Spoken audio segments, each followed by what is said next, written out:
And I want to welcome you back to the Slow Flowers Show with Deborah Prinzing, episode 516. This is our first video edition, which is simultaneously being broadcast to both YouTube and Facebook Live. And I'm so excited to have you here. This is the weekly show about slow flowers and the people who grow and design with them. It's all about making a conscious choice, and I invite you to join the conversation and the creative community as we discuss the vital topics of saving our domestic flower farms and supporting a floral industry that relies on a safe, seasonal, and local supply of flowers and foliage. This podcast, this show is brought to you via video and audio by Slowflowerscom, the free online directory to more than 880 florists, shops, and studios who design with local, seasonal, and sustainable flowers, and to the farms that grow those blooms. It's the conscious choice for buying and sending flowers. Today, with the celebration of the Slow Flowers Show's 8th anniversary, we launched this new live stream video format. I want to invite you to meet the faces of our members, as well as see their farms, their shops, and their studios, and most of all, their flowers. Our first video episode features an interview originally broadcast in late May by Sustainability Champions, an investigative podcast series made for the environmental stewards of the world, produced and hosted by Daniel Hartz. This series defines sustainability as the avoidance of the depletion of natural resources in order to maintain ecological balance. And it defines champion as one who supports or defends a cause. We can get behind that, right?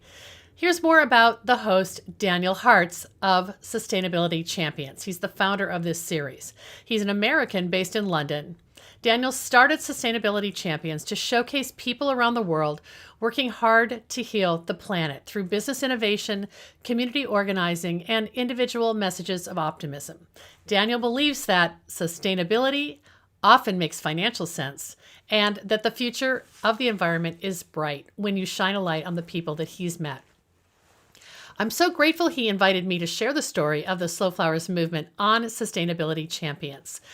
You're invited to enjoy our conversation and check out our show notes for episode 516V and find links and more resources about Daniel Hartz and his series there. Let's get started.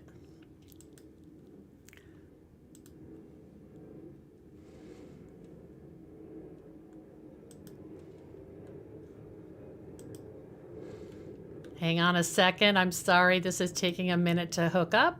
Here we go.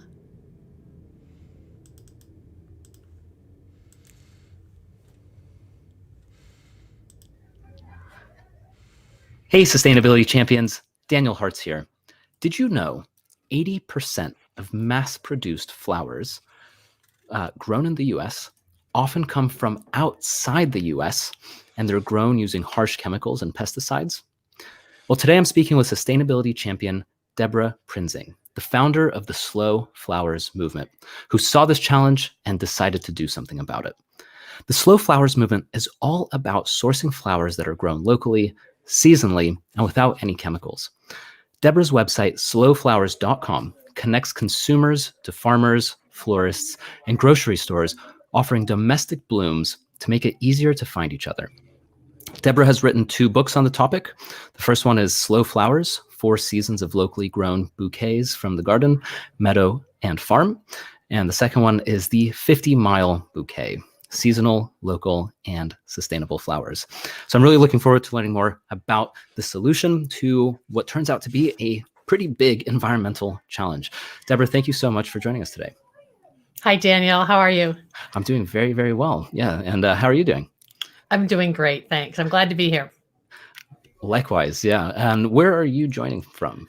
I'm joining you from Seattle, Washington, the Pacific Northwest corner of the United States. Beautiful. Very green part of the country.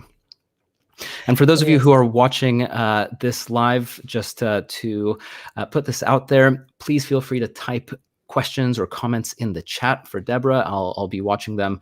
I see Maria Petrova says hello from London.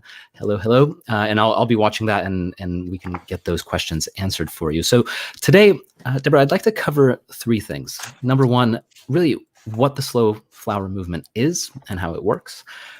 Then go into the moment you realize this is what you wanted to do. And from there, we'll talk about what we can all do to be more environmentally friendly in our daily lives. So how does that sound?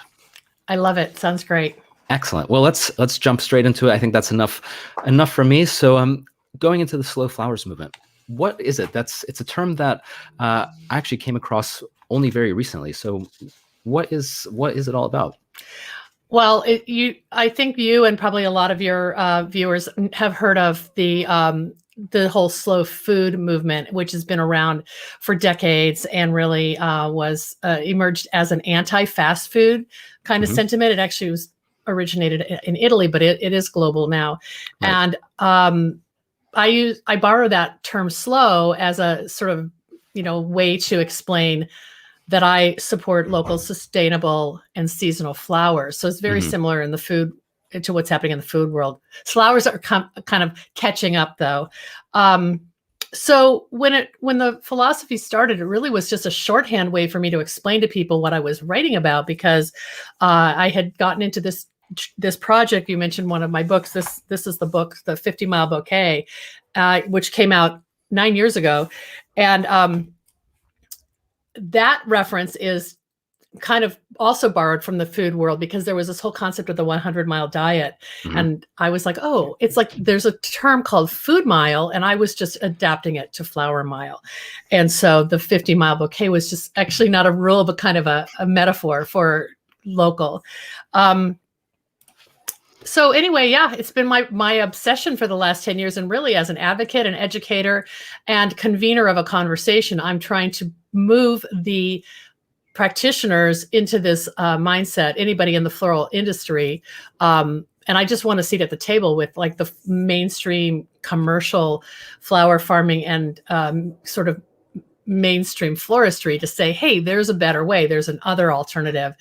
Have you thought about it? And in doing so, it's really been a bubble up kind of concept that that gardeners like me have been easily, they adopt that readily. Like, oh yeah, I grow flowers in my garden, or my neighbor grows flowers. Why am I getting them on a jumbo jet shipped from another continent when I know they grow in my neighborhood? And so that's sort of a pragmatic thing too. Like, okay, yeah, this doesn't make sense. Yeah, that makes sense. So that 80% that I started with, that is what, when you go to just any supermarket or any store, really that's what you're looking at is. Yeah.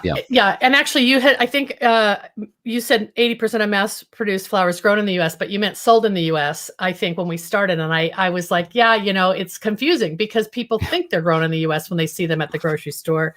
That number, and it may be it's probably very similar in other countries that have had their agriculture outsourced. So probably in the UK where you are, many places in Europe, Canada for sure. And so that number wasn't always that way.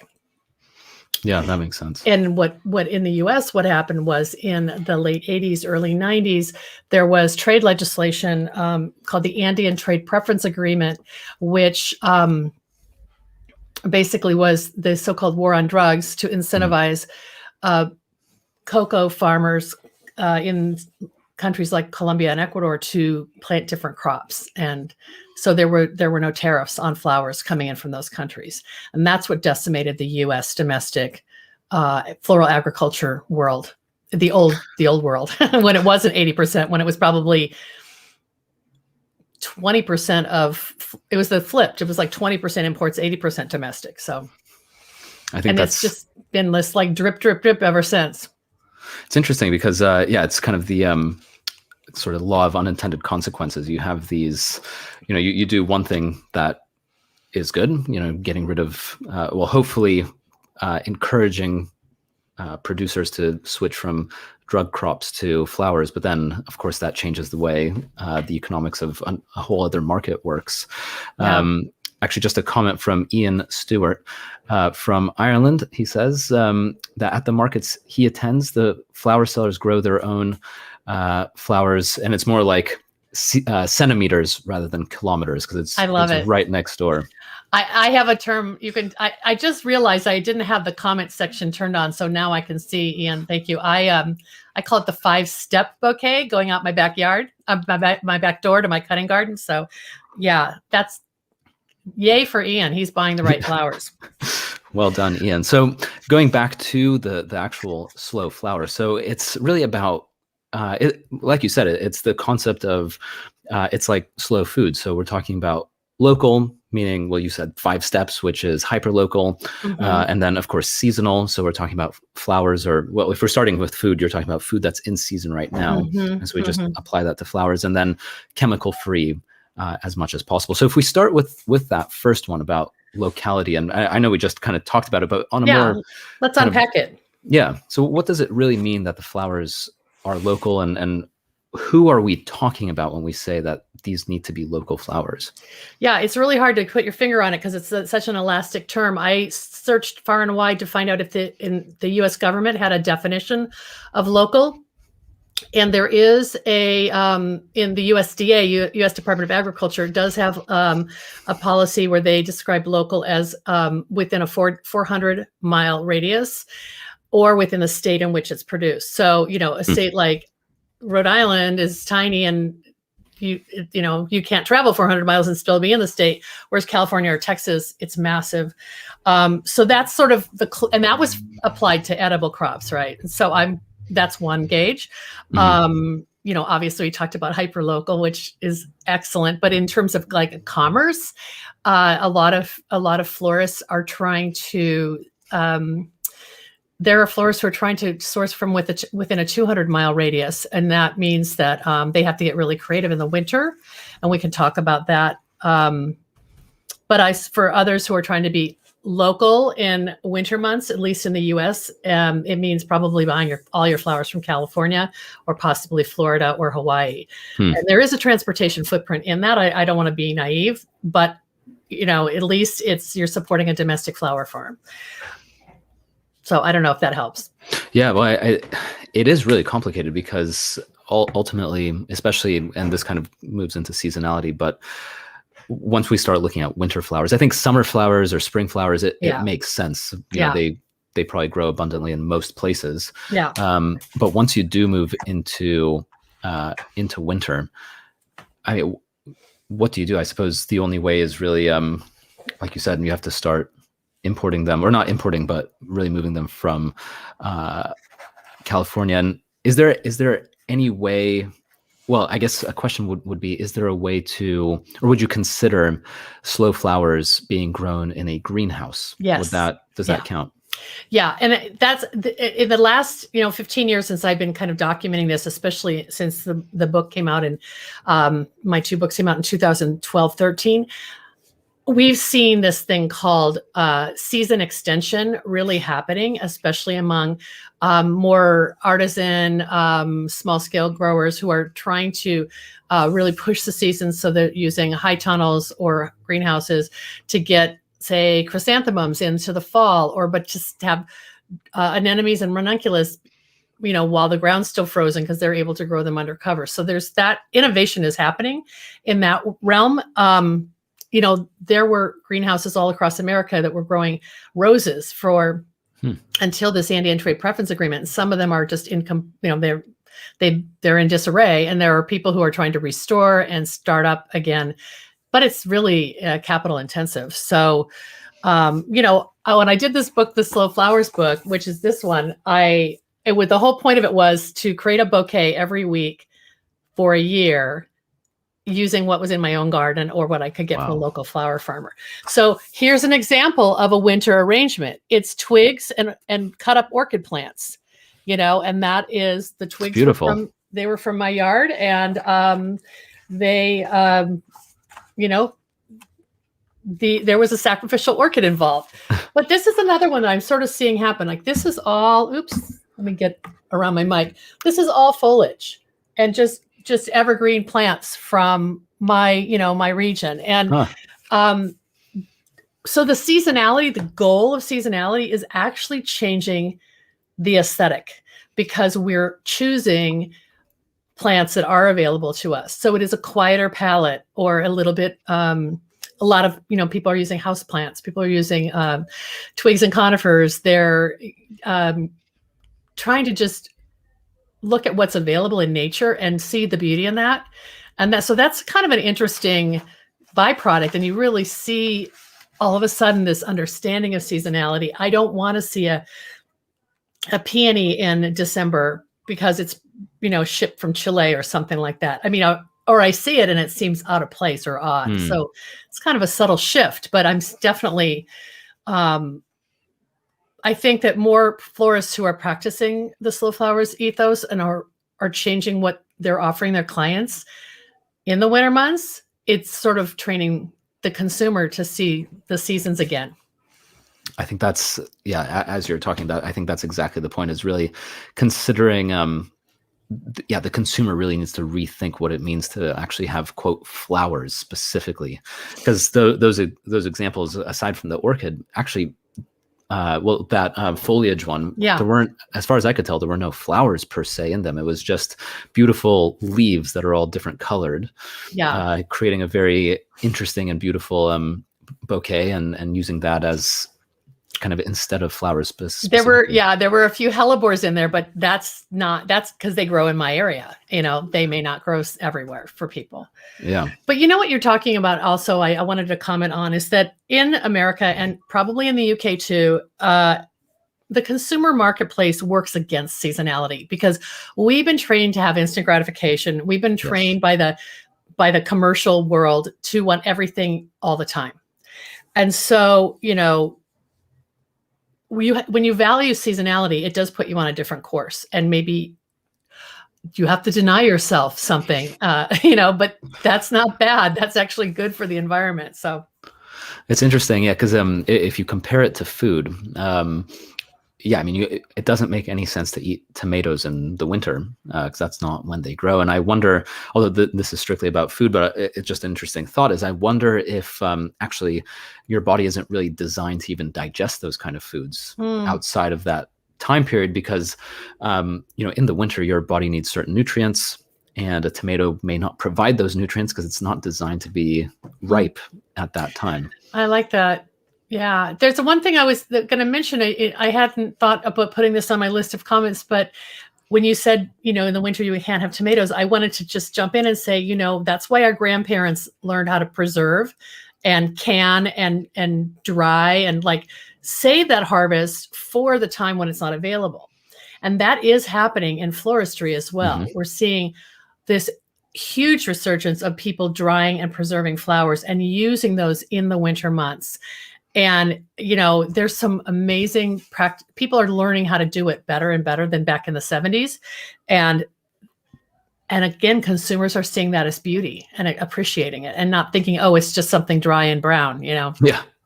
Well, I think if you're really good at it, sometimes it's in some ways even more beautiful than a fresh bouquet. It has its own distinct look, and when done correctly, I can think actually my mom has this one bouquet that's dried, and I've seen it my entire life. It must be, I don't know how many decades old. I hope she's dusting it, because they do tend to. But they do kind of represent a point in time, and I love that. Yeah, it's fantastic. There's a comment from Maria Petrova, who, speaking of food, says that she likes to buy seeds from local shops, but she's never seen seeds about, and I'm assuming this is about flowers in terms of edible flowers. So for instance, I'm actually growing some chives right now, and I've never seen a chive flower before. And they're these beautiful purple, they're not very big, but they're beautiful purple flowers. And so what about, edible flowers as an arrangement or a bouquet? Is that something that you're seeing? Yes. And it's interesting because a lot of small scale growers, they're trying to develop as many channels as possible for what their, quarter acre is producing or whatever. And so many of them have found that edible flower, there's a demand among chefs and bartenders for edible flowers that are organic. And that's the real competitive edge they have, because they can, deliver something that's 100% organic, that hasn't been treated or with any kind of synthetic additive. And so I'm seeing people sell, like at the wholesale market by me, there are farmers who bring in little like boxes of a selection of edible flowers, and they'll just sell that as a mix, like a confetti mix. So yes, I love that. I think it's another way to engage consumers in sustainable growing practices. Like, well, you are going to put that in your body. Maybe not the rose in your front yard, but the nasturtium and the borage is going to go in your cocktail. So you want it to be organic. Absolutely. And the chive. Chive, yeah, absolutely. So does the just about this organic point, does slow flowers, if I hear that term, should I, or can I rather, assume that it is organic or at least chemical free? Or because organic means that it necessarily has a label on it. Yes. But I mean, that in the US, organic has pretty much is run by the United States Department of Agriculture. And so you have to qualify for that certification. And I will just say that whole USDA certified organic was designed for the food industry. Right. And often like only one or two key crops. Most small scale flower farmers are highly diversified and they have 50 or 100 varieties. It's much harder to meet those standards. And a lot of it is just the bureaucratic paperwork, and these small farmers don't even have employees. It's just a time thing. So there's a couple things that are happening. One is people use sustainability a lot, and that's a slippery slope because you've got to figure out what does that mean. There are some alternatives to USDA or certified organic. There's one called Certified Naturally Grown. And that's an organization that you can find it may be international. It's a peer-to-peer organization where farmers who volunteer to evaluate other farms, and they have credentials and all. So I think that's people proudly display Certified Naturally Grown. There's also regional ones in the Pacific Northwest where I am. There's a designation called Salmon Safe. And I know you've been to my region, Daniel, so you understand that if you hear something safe for salmon, you're like, okay, it's safe for humans, because we are so passionate about preserving our salmon habitat. But it came out of the wine industry, and the vineyards were using it to say there is no runoff that is unsafe for the waterways. And so now the flower farmers are allowed to get that certification too. That's cool. Yeah. But in general, I have a Slow Flowers manifesto, and 2 of the 6 points in it talk about chemical-free practices. One is to encourage sustainable and organic farming practices that respect people and the environment. So that's geared toward the farmers. And then toward the florists, I say to eliminate waste and the use of chemical products in the floral industry. So that it's not green is not green.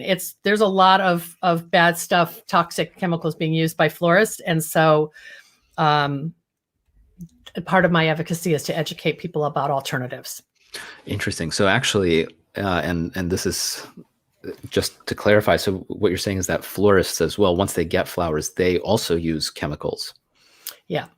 But yes, they do. They might be using some kind of, like solution, to like a hydrating solution or something, which maybe on this continuum, maybe that's okay because it's, or it's got natural elements like, like salix, which is a byproduct of willow, but you don't know. Some of these are proprietary products, so you have to ask. Yeah. But the biggest sin in the floral industry is the green brick of floral foam, which is like a styrofoam like arranging mechanic. And I know you talked about this when Hitomi Gilliam was on. That is a formaldehyde-based single-use plastic, does not break down in landfills, is not biodegradable as much as these companies want to say it is. It biodegrades into microplastic, insidious little elements. So that's the big challenge in the floral industry, is to try to change those practices and show alternatives. That's the main one. That's really interesting, because it really is in that case. First, it's like it's a 3-step process. The first step is talking to the actual farmers, making sure that they're using chemical-free practices. And I don't want to use the word organic just because it has a very specific meaning, but like I suppose environmentally friendly practices. A lot of people say I use organic practices. I think that's okay to say. Yeah. That's true. And then, so that's step one. And then the next step is making sure that the florists take that and sort of respect that and continue without using any other kind of chemicals. Then I suppose the third step is really educating the consumer to understand that beauty may not always require certain flowers at certain times of year, or it doesn't need to look a specific way, which requires some of these chemicals. I love the way you put that, but it's so true. Those those are the three places where flowers, you can make an impact and have a positive change. Absolutely. Yeah. And I would imagine the consumer education is probably the most challenging. It is. It really is. And, I get into these conversations with florists who say, well, my bride really wants white hydrangeas in January and I can't disappoint my bride. And I want to say, what you're the expert is you need to bring them along. You need to show them alternatives that are better for the environment. And you feel empowered, and I think the Slow Flowers Society and our organization, we're trying to empower our members to make those right decisions, even if there's a perceived financial risk. But I think when they get a couple wins, then they feel emboldened to be a little bit more vocal about it. And I also think that the power of social media is really changing consumers' awareness of this as well, because there's a lot of sexy farm porn out there on Instagram that is so romantic and like so storybook almost, that it's changing what is our definition of beautiful. And that's a positive. I mean, I'm kind of poking fun at the internet, but, or at like Instagram, but it's doing the job. It's shifting attitudes. Absolutely. And I follow some of those accounts, and it's wonderful to see. And you just sort of sit there, and it's like you said, it's very romantic. Speaking of the farming and going back to the food aspect, just wanted to read a comment from Chris Blackstone, who said that he loves seeing the revisit in terms of bouquets to the inclusion of fruits or even kale or lettuce in large bouquets, as we see in Flemish master paintings. Yes. As soon as he said the Flemish master, I remember, these massive cabbages and things. Actually, Chris is a woman. She's a friend of mine from New England. Hi, Chris. Thanks for joining us. That's neat. Yeah, I think it's a great. Sorry for saying she or he rather.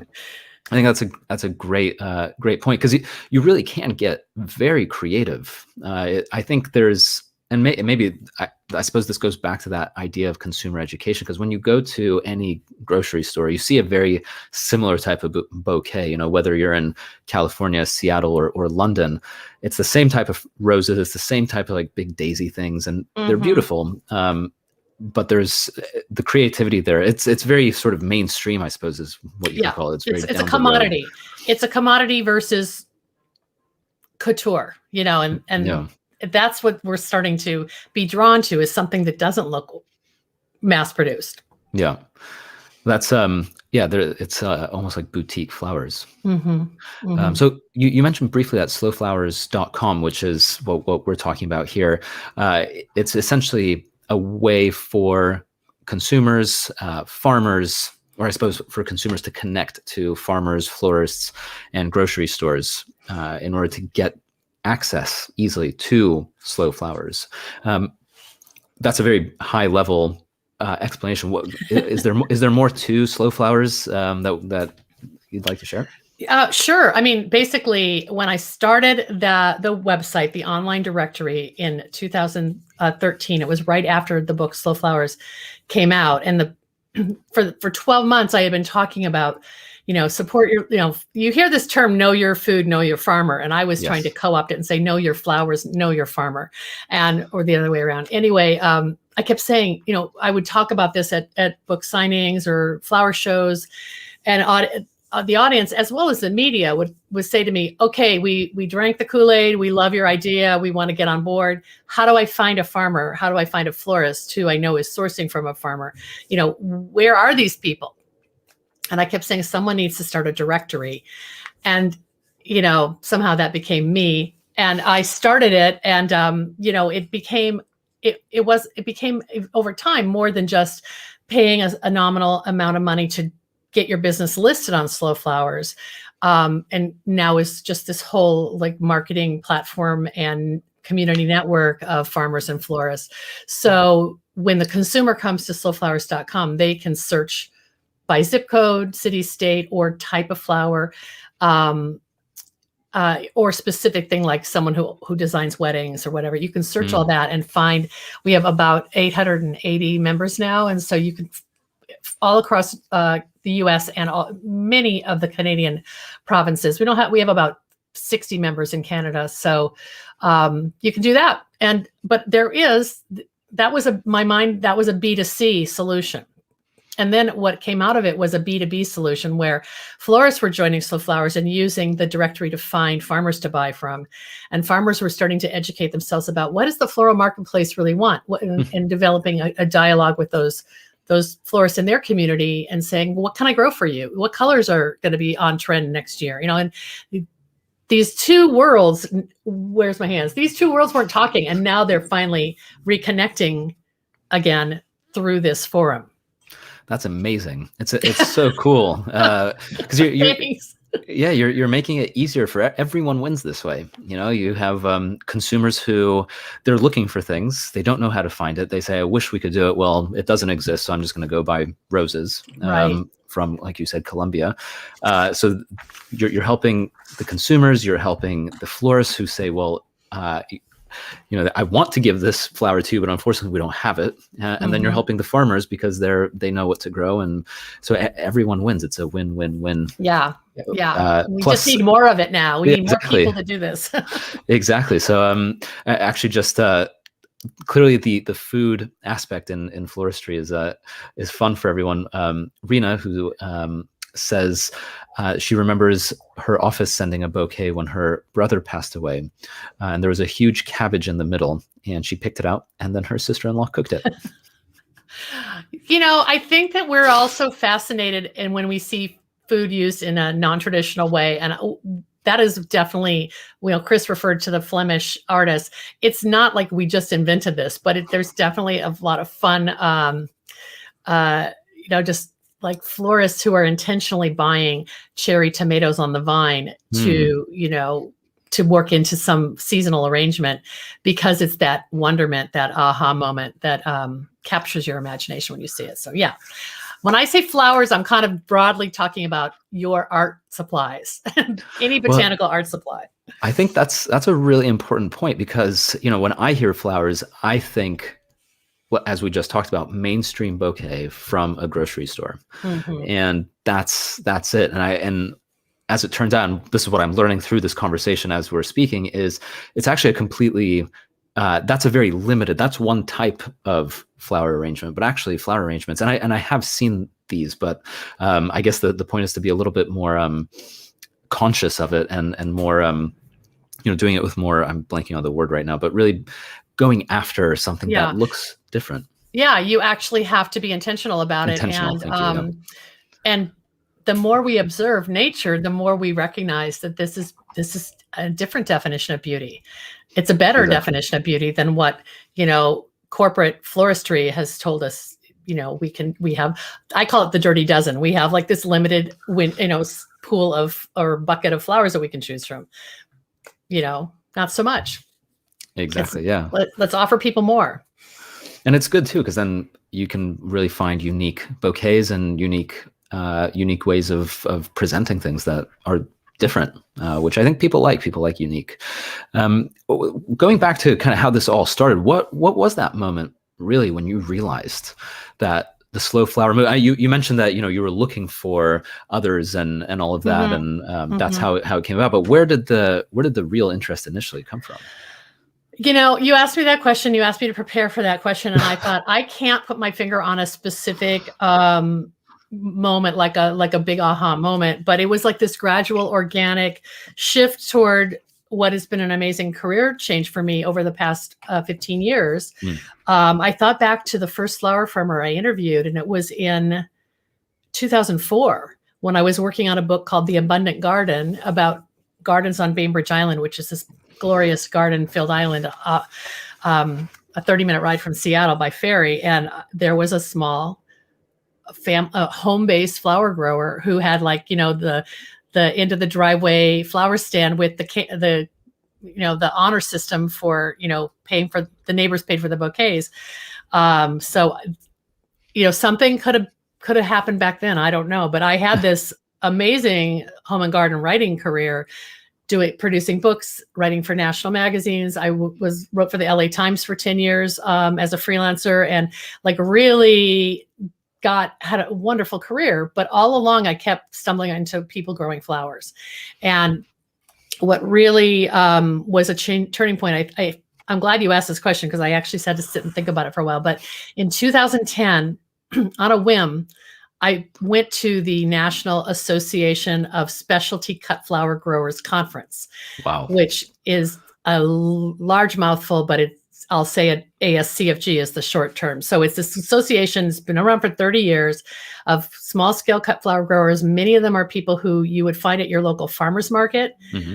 And they had a national meeting, and it was in Tulsa, Oklahoma, and in the middle of like November. So they can't even meet until flower season's over. And I was just, something sparked my interest at that meeting, at that conference. And it was this David and Goliath story of these unsung heroes who were fighting this international global wave of flowers being imported, and like what an uneven playing field that was. And I thought, from a storyteller's point of view, no one's telling their stories. And I saw that a role that I could play in amplifying those voices. And actually, from a gardener's point of view, I knew those stories would connect with my readers, because, as I said earlier, this makes no sense to a home gardener. And so I knew there was something there. So that was kind of when I thought, okay, I want to tell more stories. Let me find more people to write about, and let me visit more farms. And you visit a farm and you're hooked. You're like, oh my gosh, this is the, you know, this is the OG. This is the original where flowers come from, not a cooler or not cellophane wrapped bouquets, but this is the seed in the ground stuff. So, I was working on that book, The 50-Mile Bouquet, with a colleague who's a photographer, and we couldn't find a publisher for that book. This was in 2010. His name is David Perry, and he was equally obsessed with flower farm photos as I was with journalism. And we actually had even put some money together and hired a graphic designer to produce that book. We were going to self-publish. And then at the 11th hour, we found a publisher, St. Lynn's Press, which specializes in sustainable topics. Oh, wow. And that just gave us that opened the door, you know, for all these other things. Amazing. It's a great story. I agree with you. I personally love visiting farms, just because the small farms where you can tell that, you know, they're it's like you said, it's diverse and it's small. They put the seeds in the ground themselves, and there's a feeling when you go to these farms, there's a feeling of sort of peace. I think it's because it's so connected with nature, and it's sort of this idea of being really closely tied with nature and working with nature in order to produce food, flowers, or whatever it is that you're growing. I tell you, during COVID, it was the safest place to be. I had a contract to produce videos about flower farmers. It was a USDA grant. And I would go with the videographer. We visited 8 farms and produced 8 small videos. And, you know, right in early days of COVID, I think our first filming was May 8th or something last year. Wow. And I said to the videographer, we're on 8 acres with 3 people. This is so much safer than going to Trader Joe's and buying groceries. We're going to be fine. And it was truly the gig that kept my mind at peace all of last year. So helpful. Wonderful. Yeah. Yeah. Get out into nature and really see, well, yeah, just open space. And It's so, yeah, and meet people who are just like truly, committed to earning a living from their land in a sustainable way. yeah. And that's really inspiring. You mentioned the David and Goliath story of these small scale farmers that, well, you visited them in comparison to this massive, and we're seeing this kind of in the sustainability world everywhere. It's mirrored in many, many ways. Oh, interesting. Yeah. How would you say, based on what you're seeing so far, how would you say that the Davids of the flower industry, so really these slow flower farmers who support the slow flower movement, how are they doing? How's it going? Yeah, I mean, it's been really exciting to watch. I mean, they really have found their voice, and in most cases, they have become more entrepreneurial and more vocal about what they're offering their marketplace. And so that's been really, against the alternative, which is global floral culture, a reliance on trade policies that incentivize imports, cheap labor, maybe less stringent environmental practices.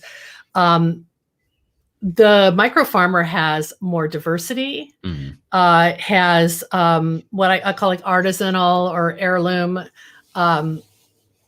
flower choices versus the shippable flowers, that kind of thing.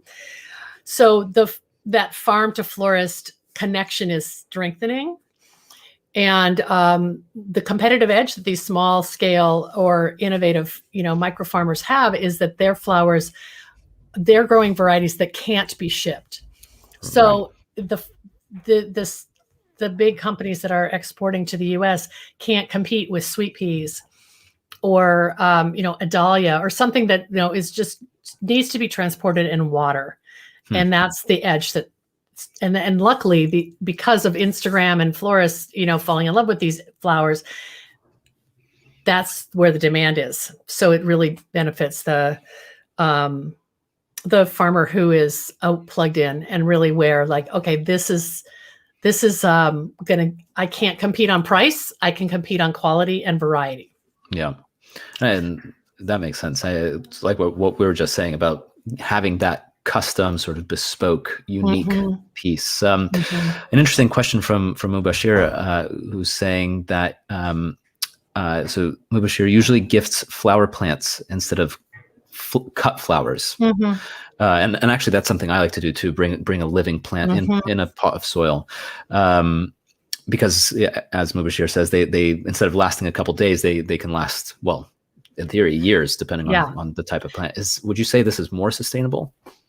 It's very sustainable. It's just a different aesthetic, in some, I think plants the plant world has not fallen to the challenges of the cut flower world because of, there are some interstate sales regulations on, like, for example, you have to have a permit to bring plants or cut flowers into the state of California because because it's an agriculture policy. They're worried about soil-borne pests and diseases. So it's kind of kept plants local more than flowers, just by nature of whatever those ag policies are. Also, the weight of shipping a pot with a root ball in soil is cost prohibitive. So the plant world hasn't become as reliant on like the Amazon effect than that the flower world has. It's definitely there. You can order plants online and have them shipped to you, but there's more restrictions and more limitations, and some of them are just pure financial. So in that regard, I really think that the nursery industry has benefited from being more local, and just also we want to buy plants that are suitable to our zone, right? So we're probably getting them from a local nursery. If it's an indoor plant, that's a little bit different. And I love Mubashir's idea. I would love to have a plant as a gift, but I also love to have flowers as a gift. Yeah. The way I I balance that out as well. Usually, this is probably not the most sustainable type of flower, but I love orchids as a gift. They're very classic, and they are beautiful, but they're probably not seasonal or local. Orchids are tricky, but they probably started in a lab in Asia and like became a little kind of like tissue culture that got massively shipped to somebody who grew it on in the UK or in the US. So okay, it's kind of like bulbs. Like every bulb that I grow, it started in Holland probably, but I'm growing that tulip in my garden, and seeds. The seed industry is international too. So, that's the next hill we're going to climb together, Daniel. Well, on that point, what are future innovations that you're seeing in the industry, or that you'd like to see in the flower farming and slow flowers and just floristry in general? Well, every year we do I think for the last 7 years, we do an annual forecast. I don't use the word trend, but it's like a forecast for changes that are on the horizon or that we're documenting. It comes out the first Wednesday of every year. So usually the first week of January. And 2 years ago, I did forecast the increased demand more than ever for organic flower seeds. So in the seed industry, there's huge selection and availability of organic food, herb, and any kind of crop that you can grow in a food farm. That has not been the case in flowers, and so now growers are asking for that, and the industry is trying to catch up. The seed providers are trying to breed and produce organic flower seeds, so that's exciting. I think I mentioned a little bit about the flower farmer empowerment, like how farmers are really leading instead of just being responsive. And one of the innovations I'm seeing is how all across North America, there are collectives, cooperatives, co-marketing groups, whatever way you want to define it, of farmers coming together and creating their own marketplace, their own wholesale hub. So that is happening in a really exciting way. The one that I'm involved in is just celebrated its 10th year. It's a legal cooperative called the Seattle Wholesale Growers Market, and it is owned by about 15 or 16 farms in Oregon and Washington, and they own their own distribution. So that is now there's people modeling, their own version of that all across the country, and mainly in demographic hubs. Like, there's one in New Jersey and one in Connecticut, and they're basically serving the New York market. They're, just by virtue of it's cheaper to have something outside of the city. There's one in North Carolina. There's one in the Twin Cities. There's one in Toronto. So this is happening, in an exciting way that farmers are driving. Is it almost like a CSA? No, it's like it's more like they're selling wholesale to the trade only, to florists. Oh, I see. So it's like the middleman is gone now. The farmer is his own middleman because the farmers are collectively coming together to sell their flowers to the florists. Oh, that's fantastic. Now, not to bash the middleman, because wholesalers do play an essential role, but really they could be selling anything. They buy bulk and sell to someone who can't buy bulk. They're like redistributors. There is a softening of resistance to local flowers in those channels. There are some people who are doing it really well and who have local departments within their warehouse where all the local or American grown flowers are. There's others who all the evidence is staring them in the face and they won't change. So bye-bye. And the other innovation I would mention is that florists are disrupting this traditional wholesale distribution channel by doing what I do, going direct to flower farmers and developing relationships, because as they develop relationships with flower farmers, then they can tell their clients, hey, I knew the person who grew this, and you know what? This is a fabulous flower. It's seasonal. It has a story. You're going to want it for your event or your wedding or your vase on the center, center of your table. Like, it's creating, and this is why we have so many new members in Slow Flowers.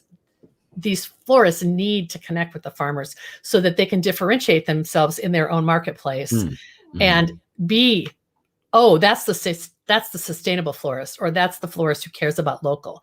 And that's just what we've seen happen with restaurants. It's just paralleling finally in the floral industry.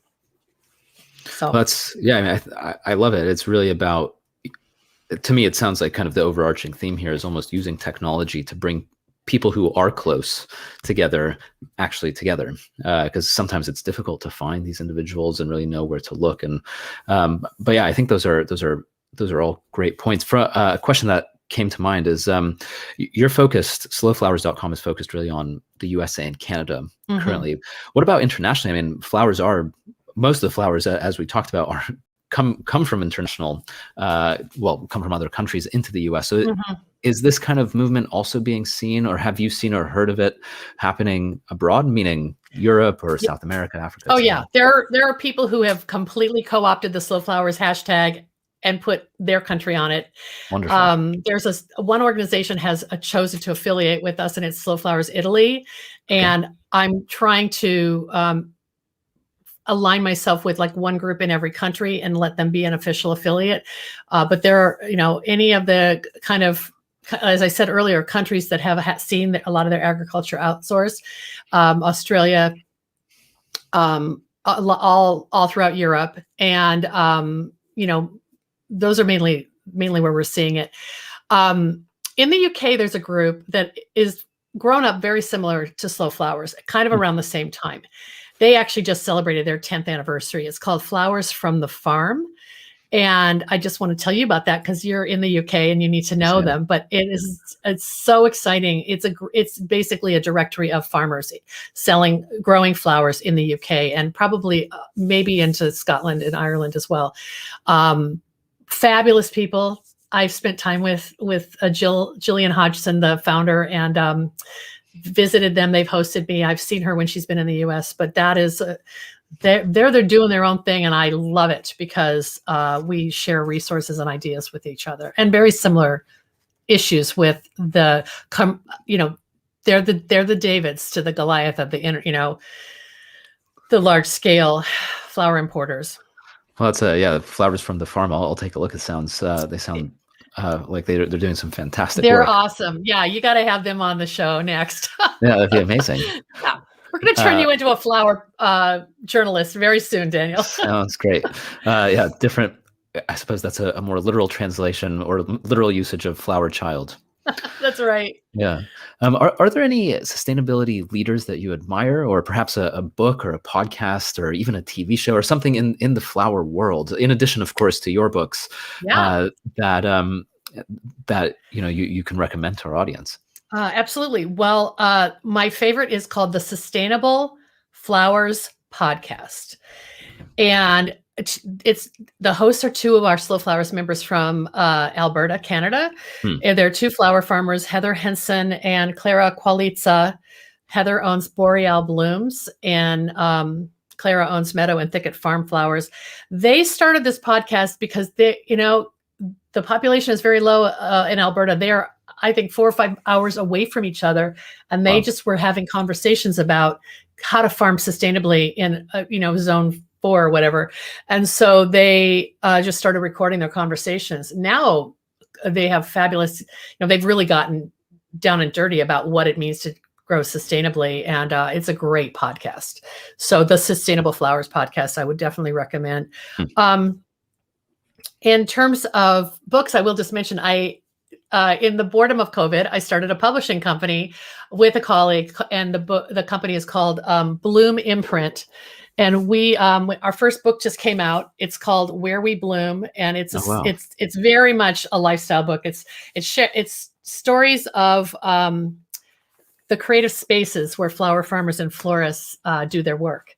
Beautiful. But we have a couple books coming up later, one this year and one next year, that are more in the sustainable realm. One is a book called Growing Wonder, and it's by Felicia Alvarez, and she is she grows garden roses for the floral trade, and it's all about organic and sustainable practices. And so that's coming out in September.